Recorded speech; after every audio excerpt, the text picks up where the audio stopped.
circumference at the base. They have no sweat glands, but their horns are hollow like honeycomb. The blood will travel through their horns and back into their body. There's a water brook by itself if they're laying down. A couple of Thompson's gazelle also laying down. The Thompson's gazelle, the little guys out there, get about 55 to 60 pounds maximum weight. They can run about 55 miles an hour. They are the second fastest land animal in the world. They can also jump about 14 feet and change directions in mid-air if they need to. Another beautiful look at the sable animal over here. This is a male. You can tell it's much darker in color. Okay, and the horns can be about 40 inches long.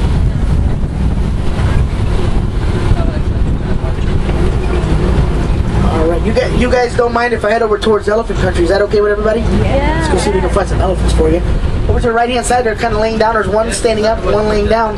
That is a Patterson's eland. That is the largest eland here in the reserve, 6 foot at the shoulder, 2,000 pounds. Over to your right hand side, the white-bearded wildebeest, largest migration through East Africa. About 1 million to 1.5 million will migrate every single year.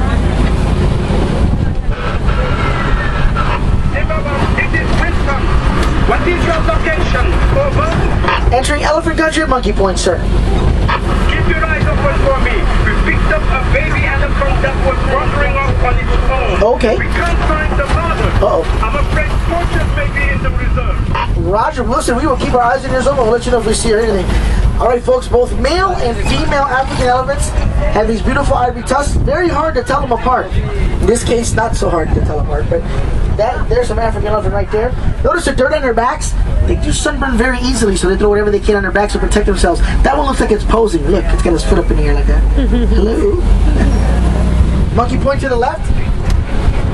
They usually say they can find monkeys around here. Maybe that's why they call it Monkey Point, but it's very hard to find them. I'm not sure where they're at. So you can find mandrills sometimes roaming through there. Oh, it looks like we're picking up Harambe's radio station. Let's see if I can clear it up a little bit here. There we go.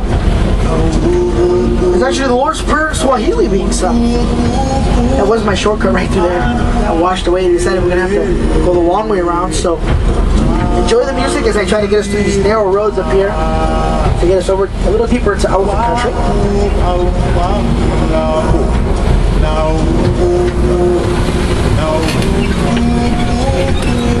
Uh-oh. Everybody do me a favor, cross your fingers. I'm going to turn off this radio just for a second. Come on, turn off. There you go. They've been working on this bridge for a while, but just to be on the safe side, everybody cross their fingers just to be on the safe side.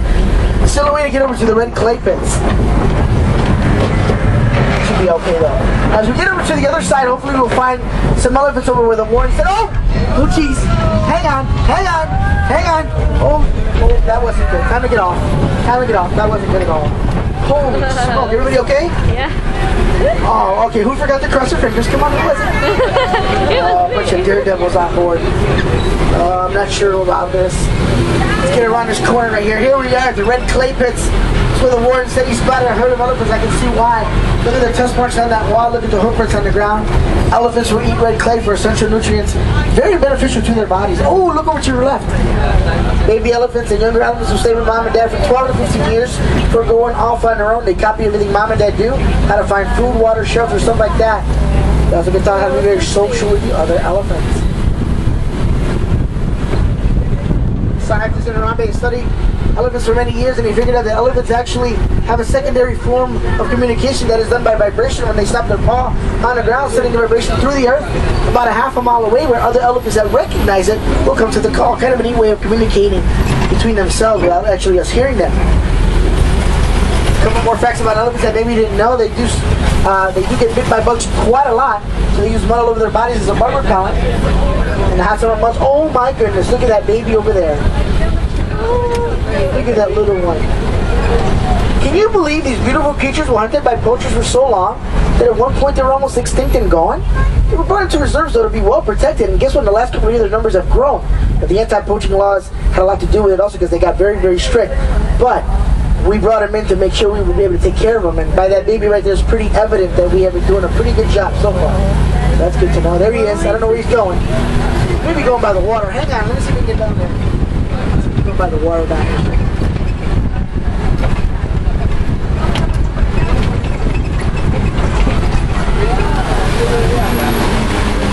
Yep, there he is down at the bottom. A little further back, everybody look over the left shoulder. There he is right there. Kind of hiding out over there a little bit. Mature male elephant can eat about 300 or 400 pounds of food a day, along with about 40 gallons of water. Babies are about 350 pounds when they're born, but mature elephants can weigh as much as 12,000 pounds. Here we are at Flamingo Island, home of the greater flamingo. The greater flamingo is the lightest shaped pig and the tallest flamingo in the world. And when they're born completely gray, fit in the palm of your hand. As they get older, they turn white and gray, and you get that beautiful pinkish color through time and maturity, but also because of all the brine sugar that's in the water that'll give them that keratin. Kind of neat way of sleeping. See how they sleep with one leg down, one leg up? Now this is a great photo right here. Take a look. You get flamingos, the truck, elephants, and a baobab all in one photo. Check it out. It's like your own personal postcard right here. Look at this. Pretty awesome. Alright, let's continue to go on through here. One of the biggest success stories here in the reserve is the rapid growth of the white rhino compared to the black rhino. Now they weigh twice as much as the black rhino and almost 5,000 pounds. And it's not white, it's VITE, V-I-T, which stands for white mount. Over to your left, this is very important to know there's only 500 of these beautiful creatures in the world. This is the attic. They're about 3 foot tall with 3 foot long horns. They weigh about 150 to 225 pounds. They survive on very, very little water, so that tells me that there's got to be a reason why the numbers are shrinking. So we're going to try to help them out as much as we can. And we will protect them the best we can. Ostrich eggs to the right-hand side. Ostriches do lay the largest eggs in the world, almost 3 pounds apiece. And I just spotted a rhino. Hang on, guys. Let me get over there. This is a white rhino coming right at us. It's V-I-T-E, so don't say white. V-I-T, VITE. Simba 1, I see you at the junction. I suggest you go west. It will be worth it. Roger Wilson, will do. Thank you for that piece of advice. Looks like he wants us to change directions. Not a problem. Look over here to the front, to the right. This is a scimitar horn. The works gets its name from a long curved sword out of the Middle East called a scimitar. Which is about 6 inches long and very curved. Pretty much resembles the horns on their head. Now, at one point, they were almost extinct also. We brought them into the reserve. And there's a young one right there. So that tells you that we're doing a good job again. Look at that. Fantastic. Mexican conservation is very important. There's some cheetahs all the way back there. You see them all the way walking at the top?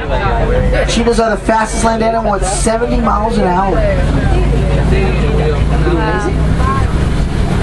Let's get behind the Copes and see if we can find some lions.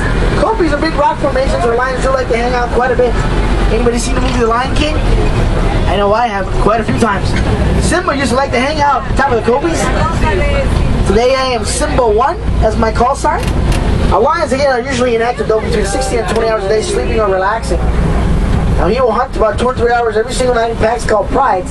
But she's a much better hunter because she hunts night and day. Just keep on looking around. Again, it's very difficult to spot them. So if everybody's looking, maybe somebody will spot something on these rocks all over the place. How about some ostrich up here to the front and to the right? Ostrich are the biggest birds on land. They cannot fly, but they can run about 40 miles an hour. That little brown animal to the far right is one of the smallest antelopes in the world. The bontebok, domesticated here in Africa as a pet. The bontebok's skin and fur almost looks purplish and haze in color as he gets older. There's the lion sleeping up there. Look over to your left up there. Kind of flat up there. Kind of hard to see. He's sleeping. Yeah, that's what he does pretty much all day long. There he is right there by that tree over to his far left.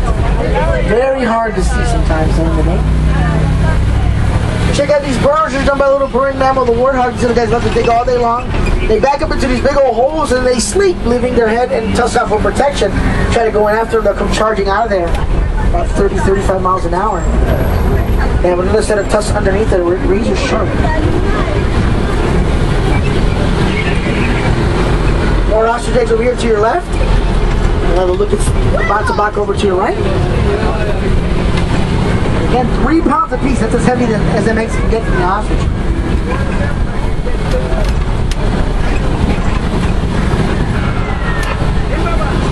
There are poachers in the area. Can you help us strip them off? Let me find out. The warden's asking for help to catch some poachers. You guys with me? Yeah. All right, warden, we are on our way, folks. We're going to have to leave the reserve. Do me a favor, hold on to the kids. We're going to have to enter this gate. The sign says this place is called Un Safari unsafe area. Never mind. Just ignore that last part. Kind of read it wrong. You guys ready? Here we go. Hang on. Keep going. Can you try that side control? Over. Roger Wilson, will do. We have left the reserve. I spotted some geysers. I hope we're close. Over. Oh man, these roads aren't very good out here, that's for sure. Hang on, hang on. Get in this water. Not sure where he's at. I'm looking around for him. More geysers up here. Uh oh, what's that up there? Simba 1 Day Airborne Patrol, sir. I just spotted some type of camp. I hate to tell you this, but it looks like a soldiers camp. It looks deserted. Nobody's here. We need your help. What's going on, sir? Over. Oh, not to worry. You drop them right into my patrol. Roger, so we're on our way. Hang on, folks. We're going to get down here by the... Whoa, hang on. Whoa. Jeez. Thanks to you, they are now both safe. Asante Sana, everyone. Great job, Warren. Asante Sana. Over. I have to go now. We have to get this baby elephant back to its mother.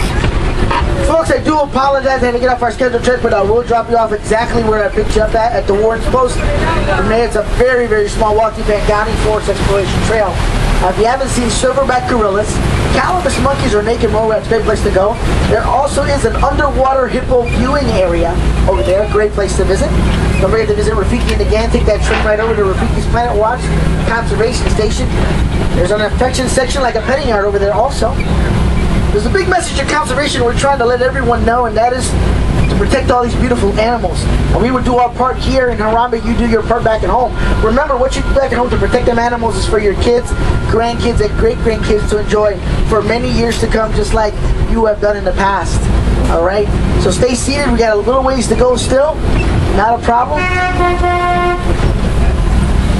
We're going to slide right through here. Give them a call, let them know where we're at.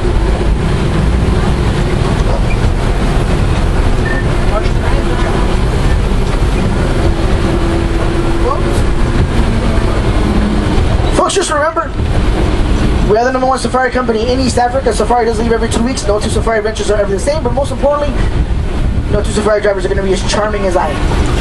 You guys have a good time? Yeah. Alright, this is the part I do not like. I hate to say goodbye. You guys came on as strangers. I feel like you're leaving as family and friends. So instead of saying goodbye, I'm going to say Kwaharini, which means go well. So everybody, Kwaharini. Kwaharini. I'll give you a couple more pieces of information at 3:45. Keep that number in your head.